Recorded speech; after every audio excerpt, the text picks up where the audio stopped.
Because if there's no yes, then there's no consent. Those things don't just disappear. Everything's now out there and it's permanent. I feel like everybody should consider themselves a feminist. If you're doing something right, then that person notices and you feel like you're glowing. Okay, and to let yourself conscious. I look at services like Oolagen here and I'm thinking, if I knew that this existed, if I knew that there was a drop-in program where I can go chat with somebody, that would have made the world of difference. It's much more accepted, like you said, nowadays, but there is still that stigma of like, why can't you do it and everyone else can? And coming here was still a struggle. Like, it was hard to admit that I needed a little bit of help, but I mean, I'm so glad I did. Like, it's totally fine to need help, like most people do. So. I had just moved to a new school, and the school was right across from my apartment building, and I noticed that every morning when I had to walk to school, I could literally not cross the street to get to school because it was a busy intersection, and I couldn't cross the street because my anxiety was so bad that I have a panic attack and I just walked right back in my apartment. It's kind of like your story. Like, I was a bit scared to like go on my own, and I remember at one point I used to get the teachers to drive me home or pick me up from school, or my social worker at the time would have to come pick me up from school.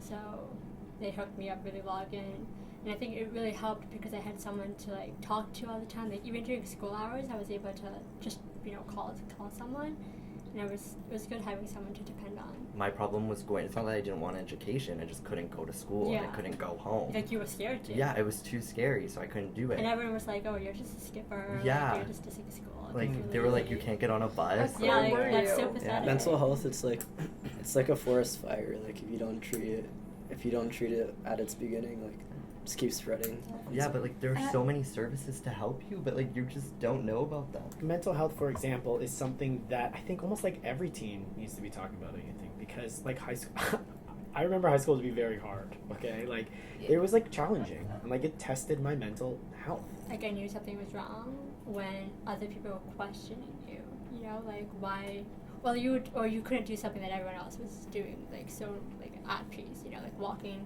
down the street or walking to your next class kind of thing, or finishing, like, the easiest assignment that everyone's doing in, like, 5 seconds, and just sitting there like, I don't understand this kind of thing, because you're too anxious to get started because you don't want anyone to think that you're done. And it's also hard when people just don't want to listen to you.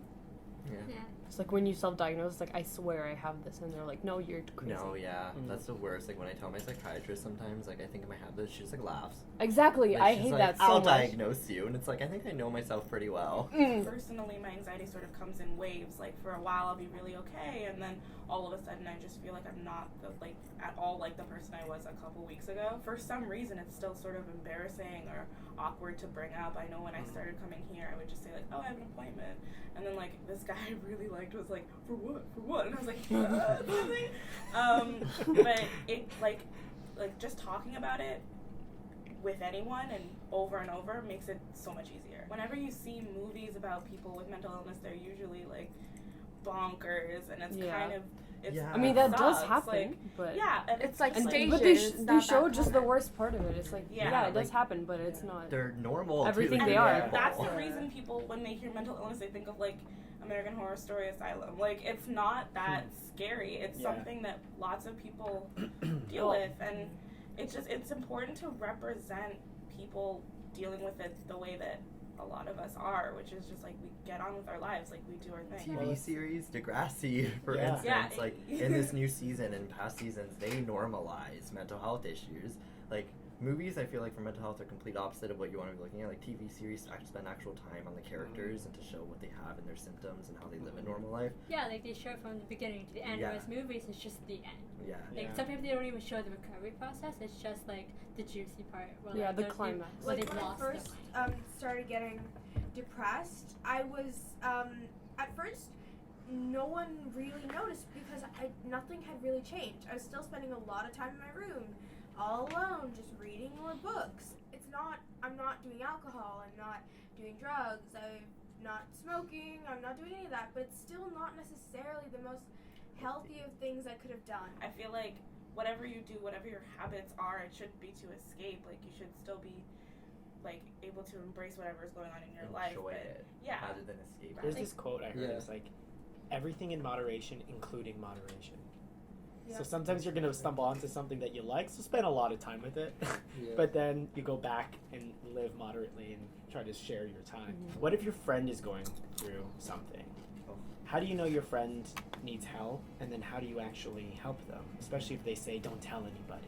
I'd like to hear this because I'm still struggling with Okay. that. Like, I have so many friends that need help, and it's like, what's your limit in helping them? There's certain things like on one side of the line that until then you do the best you can to help them. You try to convince them to go and seek out help. You give them the names of places they can go. You say you'll go with them. You give them all the support you can.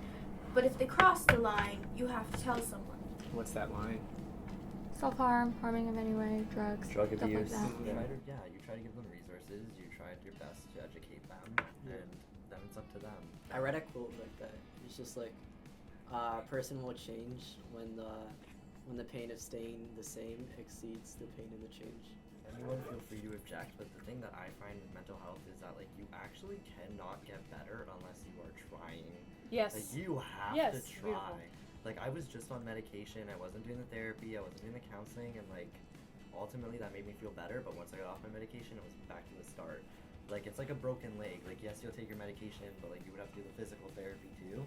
Yeah, I 100% agree with you. It gets annoying at some points. You're like, oh my god, like can I just be better? But it's a process. How do you guys like what strategies do you use to calm down when you're so anxious? 'Cause Meditation. Medication.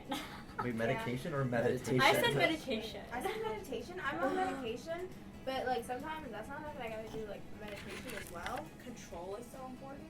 So I make a point of it to control everything that I can control. Like I wear a lot of makeup because I can control that. I can control how my face That's looks. true. Like I like to just have the things that are within my control in my control because it just makes me feel more stable. If it's not too bad, like meditation can help me control it. But if I get really bad, I like to just forget about the world for a while and just read and just kind of let it all go away. And then when I come back, I tend to find myself calmer already.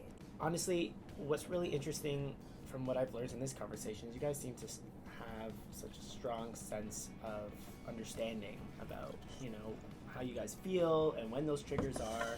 And I think that is something that you guys are controlling really well, and sharing with other people are going to help other kids have that sense of perspective. Yeah. Because sometimes you do need that, somebody from the outside to say, I feel exactly the way you feel and you're not alone. And you guys have just been so great at explaining and describing and really teaching us about your experiences, so thank you. It's good to get into like groups like this and just talk. Yeah. I've never really done this before. I really need to pee. Yeah, me too. All right. Thank you guys so much. Hey guys, join the convo by commenting below. And if you have any questions or need some help around mental health, hit up my pals at Kids Help Phone. If you're from Toronto, Oolagen's there to help you out too. Make sure to follow all of our social for tools and resources on our subjects. And subscribe to our channel by pressing this polka dotted button or that I in the corner if you're using mobile. Peace.